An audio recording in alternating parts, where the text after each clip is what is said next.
फैल जाती है। उसके अगले दिन ही जॉनी नाम के एक और टीनेजर की भी एक दर्दनाक मौत हो जाती है। पूरे बैरेक टाउन में दहशत का माहौल बन जाता है। इन सब के बीच एना स्कूल से वापस घर नहीं आती। मेगन बहुत परेशान हो जाती है और स्टीव को एना को ढूंढने के लिए कहती है। बहुत ढूंढने के बाद एना मुंह पर जोकर वाले मेकअप के साथ एक ग्रेवयार्ड में मिलती है। इसी के साथ पुलिस को एक बहुत बड़ा ब्रेक थ्रू मिलता है। अब आगे। सर, एक क्लाउन के बारे में कुछ इन्फॉर्मेशन मिली है। I think you should see it. Gerald conference room में आया तो उसने देखा कि स्क्रीन पर कुछ फोटोज प्रोजेक्ट हो रही थीं। उन्हें देखकर जेराल्ड शॉक्ड हो गया। सर, आज से करीब 10 साल पहले पुलिस ने जेम्स नाम के एक सीरियल किलर को अपनी कस्टडी में लिया था। जेम्स अपने प्रोफेशन से एक क्लाउन था और उसने अपनी पूरी सर्कस टीम के हर एक इंसान को एक एक करके मार डाला था। कुल मिलाकर उसने 12 मर्डर्स किए थे। ये बैरेक टाउन के लोगों के लिए एक रोंगटे खड़े कर देने वाली खबर होती, लेकिन इस खबर के मीडिया में फैलने से पहले ही पुलिस ने इस बात को दबा दिया था। इस वजह से ज्यादातर लोगों को जेम्स के बारे में कुछ पता नहीं था। जेम्स मेंटली अनस्टेबल था, इसलिए उसे बैरेक टाउन के मेंटल असाइलम में रखा गया था। चौंका देने वाली बात यह थी कि हर एक आदमी जो जेम्स के हाथों मरा था, उसके चेहरे पर हूबहू वैसे ही क्लाउन का मेकअप था, जैसा आज 10 साल बाद रॉबिन और जॉनी के चेहरे पर पाया गया था। Bloody hell, let's go get him. Sir, एक बात और, इससे पहले कि उस पर कुछ कानूनी कार्रवाई हो पाती या उसके मोटिव्स का पता चल पाता, जेम्स ने मेंटल असाइलम के अंदर ही सुसाइड कर ली थी।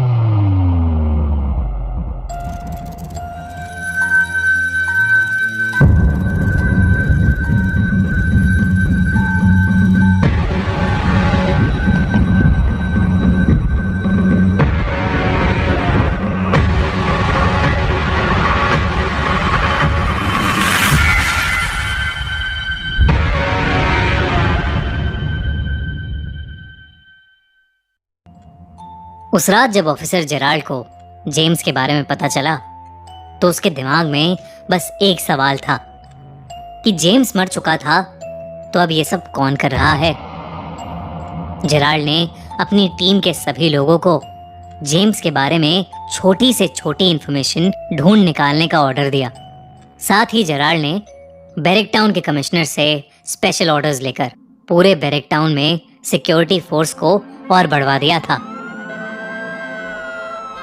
अब जगह जगह पुलिस की नाकाबंदी हो गई थी। शहर में जो कुछ भी हो रहा था उससे सभी लोग डरे हुए थे। एना के पेरेंट्स मेगन और स्टीव भी पिछली रात हुए इंसिडेंट से काफी डिस्टर्ब थे। उन्होंने जब एना से पूछा कि वो कल रात उस ग्रेवयार्ड के अंदर कैसे पहुंची तो एना के पास कोई जवाब नहीं था। एना की बिगड़ती मेंटल हालत देख एना की मॉम मेगन ने उसे एक थेरेपिस्ट के पास ले जाने का फैसला किया।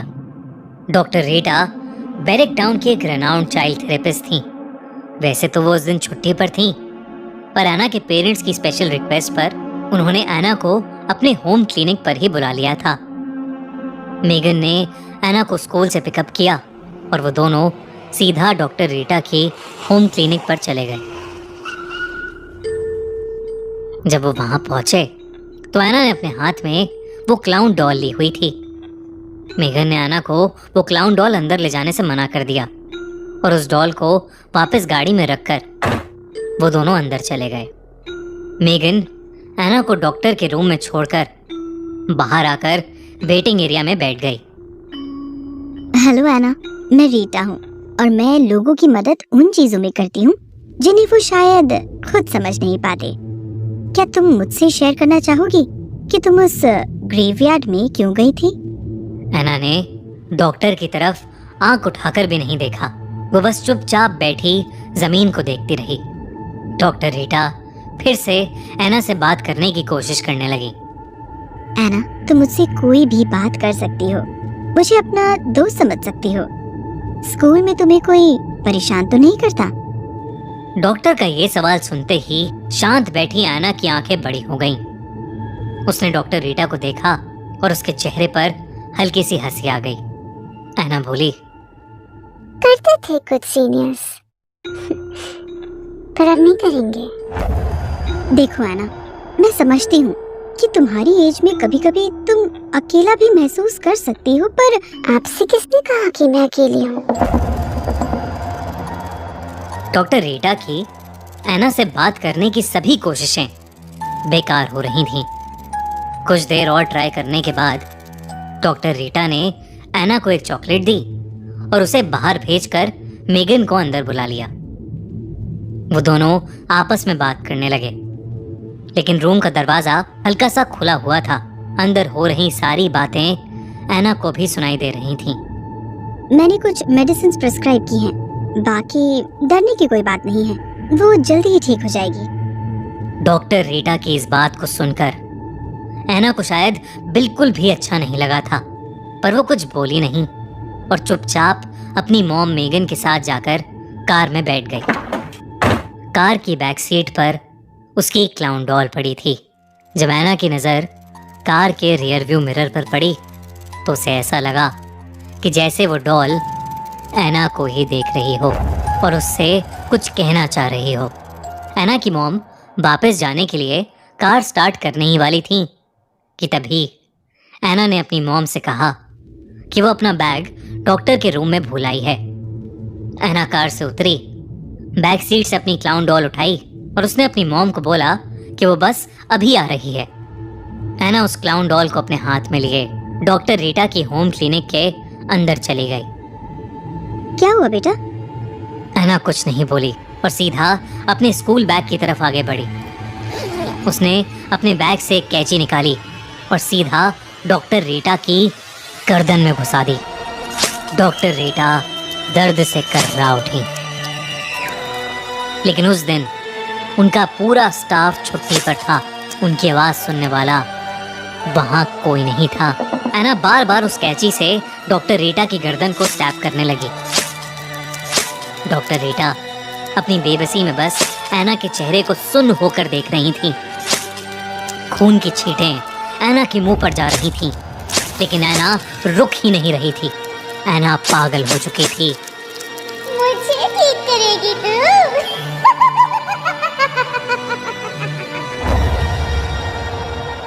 कुछ ही देर बाद एना अपना बैग अपने पीछे लटकाए और वो क्लाउन डॉल हाथों में पकड़े क्लिनिक के बाहर आई और सीधा आकर गाड़ी में बैठ गई। उसे देखकर ऐसा लग रहा था जैसे कुछ हुआ ही ना हो। उसके चेहरे या कपड़ों पर खून की एक भी छींट नहीं थी तो बस चेहरे पर एक बड़ी सी स्माइल। मेगन ने एना के चेहरे पर बड़े दिनों बाद ऐसी स्माइल देखी थी। तब मेगन को लगा कि एना को थेरेपिस्ट के पास लाना शायद एक सही डिसीजन था, लेकिन वो नहीं जानती थी कि एना के हाथों अभी क्या घटा था। दूसरी तरफ ऑफिसर जेराल्ड और उनकी टीम को जेम्स के बारे में इंफॉर्मेशन तो मिल रही थी, लेकिन वो इंफॉर्मेशन किसी काम की नहीं थी। उससे कोई भी ऐसा क्लू नहीं मिल रहा था जिससे केस में आगे बढ़ा जा सके। इतना ही नहीं, वो गुब्बारे जो एकमात्र सबूत थे वो भी बैरक टाउन या बैरक टाउन के आसपास की किसी भी शॉप पर अवेलेबल नहीं थे। कोई उस तरह के गुब्बारे बेचता ही नहीं था।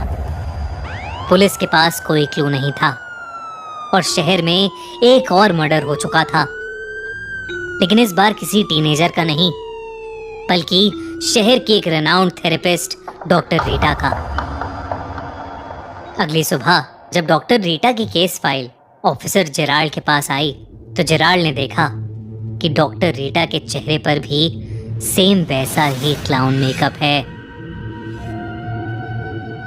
जेराल्ड को कुछ समझ नहीं आ रहा था कि तभी जेराल्ड का ध्यान डॉक्टर रीटा की केस फाइल में लिखे एक नाम पर गया, जिसे देखकर वो चौंक उठा। रिपोर्ट के अंदर डॉक्टर रीटा की लास्ट कंसल्टेशन का बिल था, जिस पर लिखा था मेगन स्टैनली, एना की मॉम का नाम। ऑफिसर, फौरन मेरी गाड़ी निकालो। ऐसा क्या देखा है जेराल्ड ने डॉक्टर रीटा की केस फाइल में? एना की मॉम मेगन का इन सब से क्या लेना देना? और आज जो एना ने डॉक्टर रीटा के साथ किया वो क्या था? क्या एना पोजेस्ड है? क्या एना ही किलर है?